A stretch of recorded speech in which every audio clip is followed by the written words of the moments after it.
All right, three, two, one. Here we are again. Test. Hello, everybody. Welcome back to the Wall to Wall podcast. My name is Dubs. I'm Cosmic. Yeah, and today we're going to talk about some more controversial topics because that's what we do here is talk about controversy and, fun stuff. But today is all about the controversy. So what are we talking about? Well, there's this whole thing about celebrities being accused of using their kids to get some exposure, specifically kids who are identifying as trans, and the celebrities are putting them up into the limelight to, maybe give them confidence. That's a good intention behind it, but they're being accused of using their kids to kind of virtue signal and make themselves look better or give themselves more exposure as celebrities. Sorry. So there you go. Yeah, that's true. So one that's in the media right now a lot is Dwayne Wade. Do we think that Dwayne Wade is trying to support his young transgender daughter, or is he trying to make money? So let's see what this story's all about. Oh, look, that's a short one. E! News from 3 hours ago. Sure. Dwayne Wade is firing back at his ex-wife Siobhan's objection to his petition for daughter Zaya to legally change her name and gender. In court documents obtained by E! News on November 30th, the former NBA star states that granting the petition would be in the 15-year-old's best interest. The filing reads in part, "This petition is about empowering Zaya to live her truth. This petition is about allowing Zaya to take on the milestones of being a young adult with confidence and joy, and to ensure that those moments are not clouded by the self-doubt that comes from checking a box or signing a name that does not reflect her identity." In her November 1st objection, Siobhan mentioned Dwayne's quote, high-profile status, and claimed that he may be pressuring Zaya to move forward with the name and gender change for financial gain. The athlete slammed that allegation in a statement posted to Instagram on November 3rd, writing, "No one in our house would ever force Zaya or any of our children to do anything against their will, much less force an identity on them. This isn't a game for my family and definitely not for Zaya. This is her life." E! News has reached out to Siobhan's attorney for comment and has not heard back. Dwayne's recent legal filing also states that he has the authority to make final decisions about Zaya because he has had sole custody of her since 2011. She lives with him. Okay, so it was his wife that was kind of fighting against that whole decision. So the story is, I don't know how long it's been going on, but at least in the public eye, Dwayne Wade has a transgender daughter who has transitioned over the last few years and now goes by the name Zaya. And so I guess what's the controversy is that is he pushing his child to do this for financial gain, or is he just a supportive father? So which one is it? Sounds like from, his statements that he's made is that, his family isn't doing it for any other reason than to promote the actual identity that his kid is identifying as. Yeah. And then that's exactly the opposite of what he's being accused of. It's like you're forcing an identity on your son. No, actually, my son identifies as a female. That's not forced, and we don't want him to be forced to be identifying as a he. Yeah. So, I mean, it's difficult for us to even say what's going on because we don't know, right? We're just outside viewers. I guess, to play devil's advocate, I mean, does his child know exactly how can they make that decision at the age of 15, what they want to be for the rest of their life? I guess, the changes that they're trying to make right now are technically reversible, right? Changing a name and changing their gender on their birth certificate so that they can get like a driver's license, apply for university as their chosen gender. Right. Technically, those are reversible changes. But do they know that that's how they want to present themselves for the rest of their lives? Especially in those formative years, you know, going into your late teens and 20s. I mean, College. yeah. And if Transformative you're years. genetically male, that's usually where you're peaking sexually. So Yes. that's a whole other thing to navigate. Yeah, I mean, I guess that's a thing that they haven't talked about. No. We don't know if their child, we don't know if their child has taken medication, if they're taking, if they're medically transitioning already. I mean, we could guess. I've seen pictures of Dwayne Wade's other children, and frankly, they all look quite taller. He is a basketball player, right? He is a basketball player, and then it looks like his ex-wife was tall as well, and then it seems like Zaya is not there, but Zaya's only 15, so there's still time to see if those things will change. We just don't know. But still, I mean, you know, like I said, to play devil's advocate, does a 15-year-old know who they want to be for the rest of their life? That's the discussion, right? Yeah. That's why there's so many people talking about this, Yes. is because when it comes to youth, Yeah. and normally with adults, you know, we don't really care that much. Yeah. You know, you make your own decisions, do what you want to do, have Yes. your identity, express yourself the way you do. Yeah. But when it's young people who haven't fully developed their identity and then they're just choosing this Yeah. that is starkly different, gender contrasts, you know, there's two extremes to the spectrum. Maybe they're not identifying as an extreme representation, but it's still binary, right? Yeah. A lot of trans people are choosing one of the binaries. Yes. And that's where we come into with concern as external spectators. It's Yes. like, well, it's not so much that it's a fear of trans, it's a fear for their future and how it might Yes. impact their future. And is it really what they want? Is it really going to make them happy as a person? Exactly, because the decisions they're making now are going to affect them for the rest of their lives. Like, if Dwayne's child is medically transitioning, then, you know, what about in the future if they want to have children? Yeah. Will they be able to?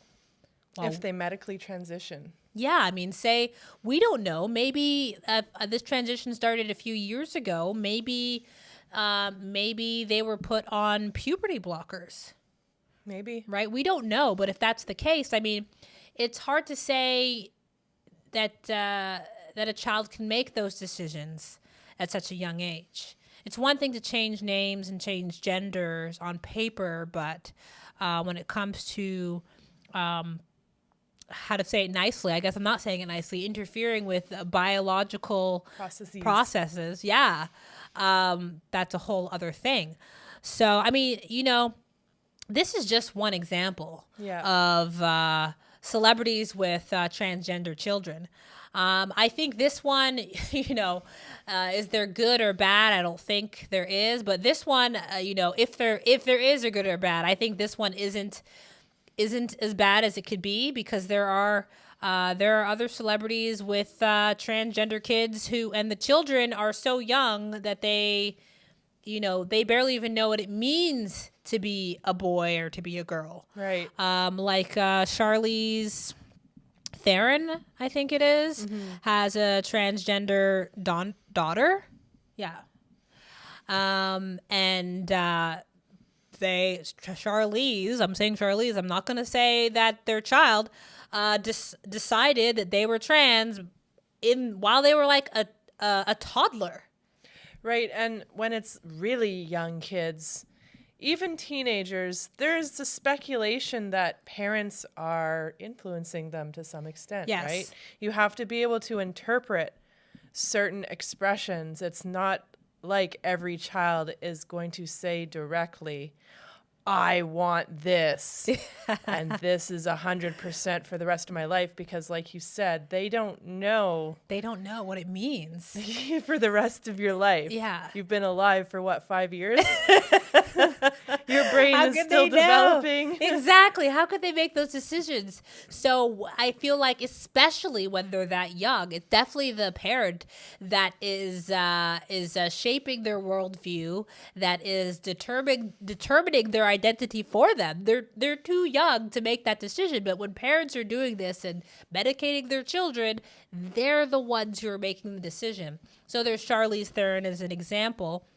But it's not just this. I mean, in our last podcast, did we even finish that? Yeah, in one of our last podcasts, we were talking about how, masculinity is being attacked. You have, what's the name of this celebrity? There's some supermodel who's now dating Pete Davidson. I can't remember her name right now. I couldn't tell you. Let me look that up. Just a moment. Well, yeah, an attack on masculinity has been quite a trend for at least the last 5 to 10 years. And you could speculate that there's some kind of correlation to a movement or a phenomena of trending favoritism towards non-binaryism. Yes, because,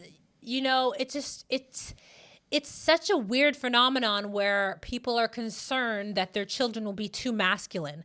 So the celebrity that I was trying to remember is Emily Ratajkowski. I probably pronounced her last name incorrectly, but Emily Ratajkowski, she was saying on a podcast a few weeks ago how her son likes cars and trucks, and how she didn't like that he was so focused on quote unquote boy activities that she was going to buy him a tea set or something, traditionally girly. So Why?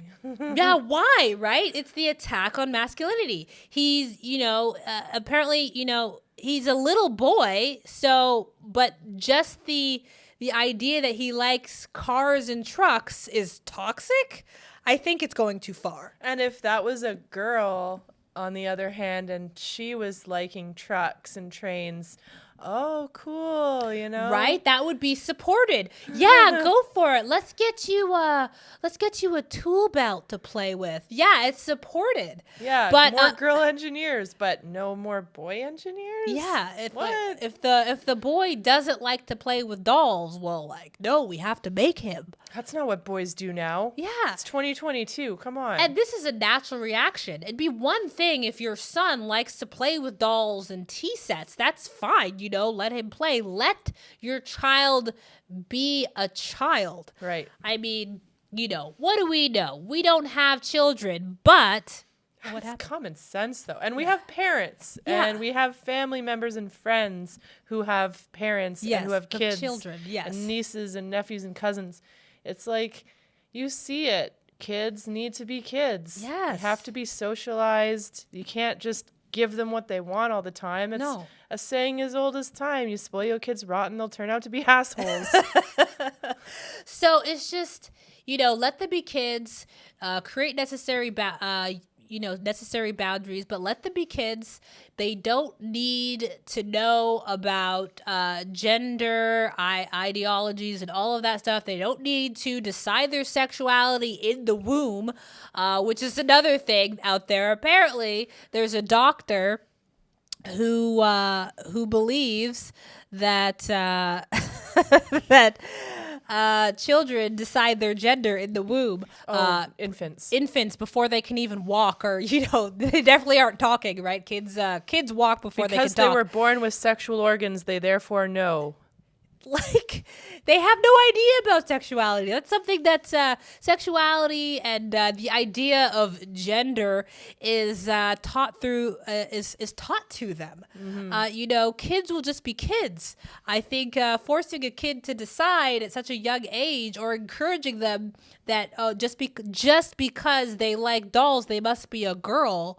when they're born as a boy, that's just ridiculous. Because then you're forcing your kid to choose. Why should a child have to choose? Right. And it's funny, you think about the other perspective. Okay, so my mom was doing this when we were kids. Yeah. I was put into hockey at 4 or 5 years old, and it turns out the only hockey league available in the area was on a boys' team. Yeah. I decided out of my own whim I didn't want to play with a bunch of boys. Yeah. So I played ringette with a bunch of girls. Yeah. Now, as an adult, I have more friends who are guys than girls. Preferences change. Yes. Right? Yes. So, kudos to your mom, though, that it wasn't just like, oh, no, girls don't play hockey, Yeah. She was like, oh, no, here, there's a sport. Be active. yeah. Be a Do kid. something fun. Be a kid. It If you doesn't like matter it, what it is. Keep doing it. If Yeah. you don't, There okay. was no, gender attached to it. No, Yeah. it was me as a 5-year-old that apparently noticed it, and so that was my decision. Yeah. But at least you're not, attaching the idea that only boys could do those types of sports. Right. And I could have been easily as, oh, I want to keep playing hockey with boys, but Yeah. that doesn't make me want to be a boy either. Yeah, no. Right? It would have just meant that you liked hockey. Yeah. As simple as that. Why can't we simplify things? Do we want to check this out? Yeah. Okay. So most of the patients that we have in the GEMS clinic actually know their gender, usually around the age of puberty, but a good portion of children do know as early as seemingly from the womb, and they will usually express their gender identity as very young children, some as soon as they can talk. They might say phrases such as, I'm a... How is it that we can ignore when children say they want to be a leprechaun, but we listen when they say, oh, I want to be the opposite gender? Because there's a social agenda attached to it. I'm sorry.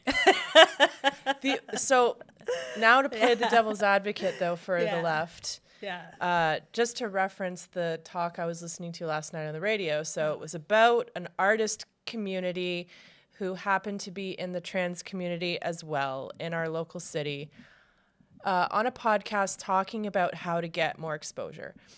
And their mission included inclusion, and it's a great mission, right? You want all these groups of people who are different, minorities, people who haven't really been exposed to the spotlight, and who are artists who want their art exposed, become exposed in the community and have an inclusion within the art scene.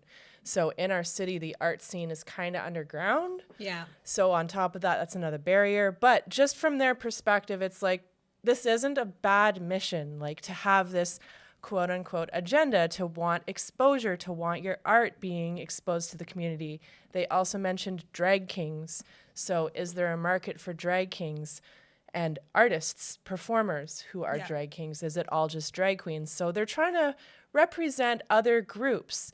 And that's not a bad thing, but it's like, why are we so, like you asked, why are we so ready to give it to children, give children the rights to it? But in our own communities, we don't have it exposed. We don't have it included. Yeah, it's like you said, there's definitely an agenda. I can't really say what it is. It's new. It's relatively new. Yeah, it's kind of strange. Yeah, like in our community, there's not a lot of exposure for that kind of representation, but you do see a growth. But these days, like speaking of drag queens, that makes me think of these drag kids. Mm-hmm. Drag kids get more exposure than drag kings. Yeah, exactly. They do. Drag kids who want to be drag queens specifically, Right. are getting a lot of exposure right now. I feel like why does it need to have exposure? Isn't the people, why isn't it enough if there are just people who are interested, adults who are interested, form their own little group and do their own little thing? Have an appreciation Yeah. in their own scene.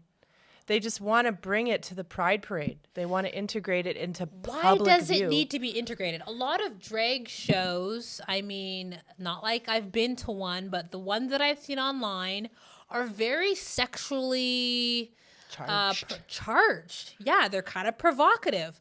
So why does that need to be at a Pride Parade where a Pride Parade can be about family? You know, once upon a time, at least to me, from an outsider perspective, a Pride Parade was just about acceptance and acceptance for different types of family. It wasn't about expressing some kind of sexual identity per se, you know, through clothing and dress. It was like, just, this is my family. I'm married to, if you're a man, married to another man, a woman married to another woman. We have 2 kids. Accept us. This is a different type of family. It wasn't like, oh, I like to dress and drag, half naked, and gyrate on a pole, so accept me. Right. There's a line. There is. There's a line, and it's not being family crossed. entertainment. It's being crossed, you know. I think this could go so That's deep. arguable. Yeah, it's arguable because we have what's that show with that really popular drag queen, RuPaul's Drag Race. Yeah. And then there's one in Canada too. I don't know. Canada's Drag Race. Canada's Drag Race show. or something like that. Yeah. So how long has that show been on the air? A few years, 2 or 3 years. Let's. You know what? Just a moment. I mean, you know, and they have a right to be on a show, but that's what that talk last night was saying. It's like we should be able to gain exposure without having to go on a TV show. That's what one of their points was. Yeah. So it's like the only way drag queens are going to get seen is if they're on TV or if they're on the internet. And maybe that's what's driving some to do these public performances at Pride. So it's their business. It's about money, maybe. Yeah, I don't know. It's a side of entertainment that I think can. I guess you can have RuPaul's Drag Race. Okay, it's been around since 2009. Okay. So you know the popularity of drag queens specifically, I think really. I mean, obviously, drag queens have been around for a long time, but I think, you know, putting it on mainstream TV in 2009 with RuPaul, that's definitely catapulted it to the forefront of, you know, the entertainment sphere. So, you know, it's one thing when you have RuPaul, I think they're just dressing in like gowns and stuff like that. But then you have what we're seeing now where they're taking it at that step too far, where you have thongs and bras. Yes, and stripper poles. I've never watched RuPaul's Drag Race, so maybe I'm making a wrong statement, but I don't think they're dancing on stripper poles on that TV show. But it starts there, and you know, maybe this will sound kind of like judgy, but it starts there, and now they're trying to introduce this whole new aspect.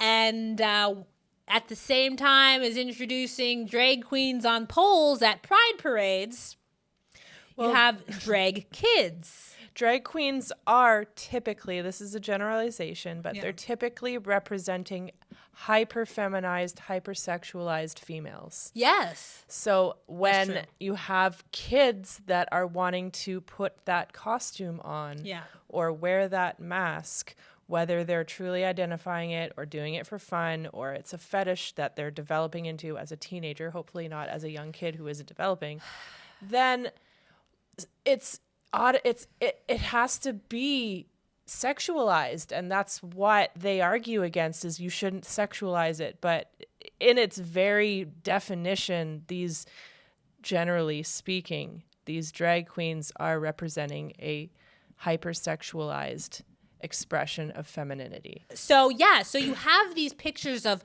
drag kids dancing on stage while adults give them money.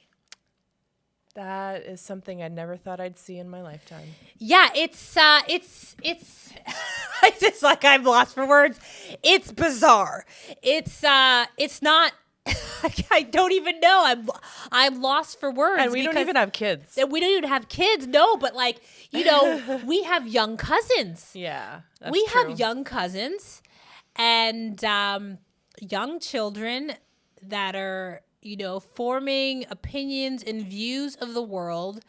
And to think that they're going to grow up thinking that it's okay to be hypersexualized as a preteen, as a child, as a teenager even. It doesn't Even make if any it's sense. just once a day on Halloween, for example, using the analogy of dressing up, even if it's just once a year, it's still one day too many. Yeah, it really is. And the thing about this is that you have all these adults, you know, coming in and influencing young kids, encouraging them to behave in this manner, to not only dress in drag, but dance on stage sexually. Maybe they're not quite aware of how they're dancing, but at some point, you know, that gap in their knowledge is going to be bridged, but it'll be too late. So is that just a virtue signal for parents? What do you mean? My they're kid- just saying, my kid, like they're trying to be like, yeah, my kid is free, open-spirited. Yeah. This is a good thing. It's valued in the Western civilization society. The thing is, like, our values seem to have changed because this wasn't something we would have valued when we were growing up in the 90s. There you go. You get an idea of how old we are. But when we were growing up in the 90s, this wasn't something that would be valued. Like kids dressing provocatively in public. That Right. would have been something that would be, you know, looked down on. When I was young, you know, there was still stranger danger. Like, does that not exist anymore? You know, Not if like, they're drag queens. not if they're drag queens. Like, it's just kind of crazy to me. And this is why, you know, you have people on social media calling them groomers, Yeah. right? Yeah. That's the thing is we grew up in the 90s, 2000s. So Yeah. when the internet was really coming booming. out, Yeah. we were at that age. We were Yeah. 9, 10, 11, 12 Yeah. young girls on the internet, you know, Yeah. And discovering there were groomers. chat rooms, you know, you knew because we were smart, I guess. Our moms taught Somehow us. they taught us. We knew we're online. We're chatting on what was it called? Like MSN or like Yeah. something like that. Yeah, There used to little be chat chat rooms where people all over the world would try and be like, "Hey, where do you live?" ASL. And you know, at some level, we knew don't tell them where you live. You know. So so we're connecting now the it's dots okay? now. We're connecting the dots. So a lot Yeah. of people watching might be like, well, I'll let my kid dress in drag, but I'm not going to let them go meet some pedo strangers, right? Well, what is an Connect adult the at a dots. drag show looking at your child dancing provocatively? Right. There's the connection. And being like, yeah, keep it up. Here's some money and stuffing it down their shirt. Like, oof. ooh, like, come on.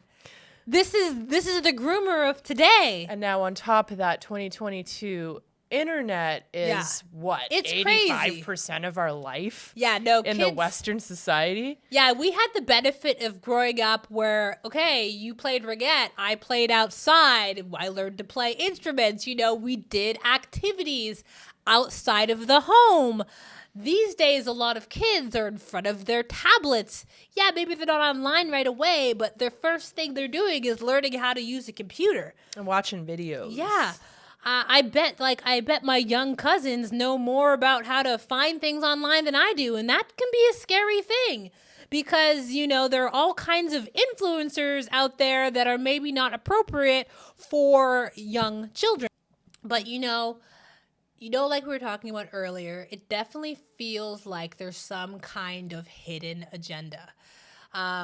Just recently in the news, there's this high fashion brand, Balenciaga. Did you hear about it? No. They accidentally put out this campaign where it showed children with teddy bears wearing like bondage, and they were holding them. And then in one of the pictures, Yeah, the Did teddy. the teddies have bondage, or did the kids have bondage? Luckily, it was just the teddy bears, but the kids were holding the teddy bears, and I think one of the pictures also had one of the teddy bears had a lock on it, and then there was another picture with a man with a key, and then there's another picture where in the background was some case about pedophiles, some Supreme Court case about pedophilia. So it's just like there definitely seems to be some kind of agenda. Yes, they took it down. Yes, they said they didn't support this, that the people they hired misled them, something along those lines. But it was put out there. It feels like there's You some paid a kind web of, development team to make the website. yeah, to make this ad campaign for your products. Okay, so let's just say, okay, you didn't agree with having the document there. The children were poor thought out decision, but maybe you didn't know about the document, but you knew about the children holding the teddy bears wearing bondage gear. And it's teddy bears wearing bondage gear with kids. So at the very least, they agreed to have that out there. What's the agenda? It just sounds like some out there designer from New York or Milan or LA Yeah, where are they from? hopped up on freaking cocaine being like, I have this artistic vision, man, and they just came from this crazy party and there was a lot of leather involved. There is a lot of leather. But it's like, why are you marketing this? Why? Okay, child dressed in drag, dancing around for money, child bondage gear. Like, what is going on in our society? I feel like it started with Twilight. We're really going to go down the rabbit hole. Blame Edward Cullen. Twilight set the pace for 50 Shades of Grey. Yeah, that's true, because it was based off of some Twilight fan fiction, and then 50 Shades of Grey. You know, it all starts somewhere, okay? We're talking about, okay, something harmless like RuPaul's Drag Race. It's just Right. drag queens dressed in gowns. We start with love and fancy stuff. inclusion. Yeah, we and start then, with acceptance. and then, 50 Shades of Grey, there's nothing wrong with like BDSM and stuff like that, except that part of society, it's for adults. Period. But then there's just like there's this bridge that's being made. Where did this happen? Where is this bridge coming from? Why are they being connected between? What about here? What about this one? It's like, how far does it go? I think the line stops at drag for adults and BDSM for adults, and let's leave the kids out of it. Seriously. And then there's all these connections with trans youth. Yeah. Okay, teenagers are exploring their sexuality. We've all been to high school, except Yeah. those of you who are not yet in or going through high school at the current moment. People are going to explore. They're going to try on a bunch of different clothes and masks and identities, sexualities. That's fine. But why are we glorifying it in the media and then marketing it to even younger people? Money. There's that conspiracy theory that it's all about doctors, a big corporation trying to make more money, because the younger it gets, the more people can be reached, right? For them to sell their drugs, their puberty blockers, if they get them on the path to puberty blocking their puberty and transing children as young as possible, then when they get older, the next step will be surgeries. Recurring surgeries, because use Jazz Jennings as an example. Okay, look, 16 surgeries? Counting? I think so. And Jazz started young. 15? No, younger. I think Jazz was on puberty blockers. Okay, but the surgeries didn't start 15 or 16. 16 probably. Yes. So, and then had to do multiple surgeries. And the thing with having multiple surgeries is maybe there are complications. Yeah. So there's Jazz Jennings. formerly a trans kid, now a trans adult. You have that person. And then there's that trans person from Matt Walsh's documentary. I don't remember their name, but they have ongoing complications. No, that is not every case, but if you get enough people, that's increasing a need that wasn't there before. Right. There was no need for all these corrective surgeries or medications to be given because it wasn't there before.